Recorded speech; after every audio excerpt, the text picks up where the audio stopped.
ജപ്പാനിലെ പബ്ലിക് ടോയ്ലറ്റുകളിൽ വന്നിട്ടുണ്ടെങ്കിൽ കാണുന്ന ഒരു സ്ഥിരം കാഴ്ച നിങ്ങൾക്കൊന്ന് കാണിച്ചു തരാം. ടോയ്ലറ്റിലേക്ക് കയറി കഴിഞ്ഞാൽ നിങ്ങൾക്ക് ഇത്തരത്തിലുള്ള ഒരു ഡയപ്പർ ചേഞ്ചിങ് സ്റ്റേഷൻ കാണാം. ഇവിടെ നമുക്ക് കുട്ടികളെ കിടത്തിയിട്ട് ഡയപ്പറൊക്കെ ചേഞ്ച് ചെയ്യാം. അതുപോലെ തന്നെ ഡയപ്പർ ചേഞ്ച് ചെയ്ത് കഴിഞ്ഞിട്ടുണ്ടെങ്കിൽ ഇവിടെ വന്നിട്ട് കുഞ്ഞിനെ നമുക്ക് വാഷ് ചെയ്യാം. ഇത് കണ്ടോ, ഈ രീതിയിൽ നമുക്ക് വാഷ് ചെയ്യാനായിട്ട് പറ്റും. ഇതിൽ ഹോട്ട് വാട്ടർ ആൻഡ് എന്താ പറയുക കോൾഡ് വാട്ടറൊക്കെ വരും. അതുപോലെ തന്നെ വാഷിങ് കാര്യങ്ങളൊക്കെ കഴിഞ്ഞ് കഴിഞ്ഞാൽ ഇതാ ഇവിടെ ഫ്ലഷ് ചെയ്ത് കഴിഞ്ഞിട്ടുണ്ടെങ്കിൽ ഇത് കണ്ടോ, ഈ രീതിയിൽ ഫ്ലഷ് വന്ന് ഒക്കെ ക്ലീൻ ആയിക്കോളും. പിന്നെ ഇവിടെ വന്നു കഴിഞ്ഞിട്ടുണ്ടെങ്കിൽ ഇത്തരത്തിലൊരു ഡസ്റ്റ്ബിൻ കാണാം. ഇതിൽ ഹാൻഡ് ഡ്രയറാണിത്. അതുപോലെ തന്നെ ഇവിടെ നിങ്ങൾക്കൊരു വാഷ് ബേസിൻ കാണാം. അതും അഗെയിൻ ഓട്ടോമാറ്റിക്കാണ്. കണ്ടോ, ഈ രീതിയിൽ വാഷ് ചെയ്യാൻ പറ്റും. അതുപോലെ തന്നെ ഇങ്ങോട്ട് വന്നു കഴിഞ്ഞിട്ടുണ്ടെങ്കിലാണ് നമ്മുടെ ഒരു ക്ലോസറ്റ് നമുക്ക് കാണാനായിട്ട് പറ്റും.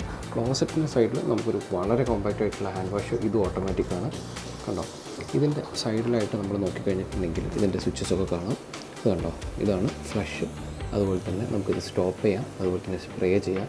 ബിഡറ്റ്, അതുപോലെ ഡ്രൈ, ഇതിൻ്റെ എല്ലാം ടെമ്പറേച്ചറും പൊസിഷനും ഒക്കെ നമുക്ക് അഡ്ജസ്റ്റ് ചെയ്യാനായിട്ട് പറ്റും. ഇത് കണ്ടോ, വാട്ടർ പ്രഷർ അഡ്ജസ്റ്റ് ചെയ്യാം, ഇതിൻ്റെ പൊസിഷൻ അഡ്ജസ്റ്റ് ചെയ്യാം. ഇവിടേക്ക് വന്നു കഴിഞ്ഞിട്ടുണ്ടെങ്കിൽ ഇതാ ഈ ഒരു രീതിയിലാണ്.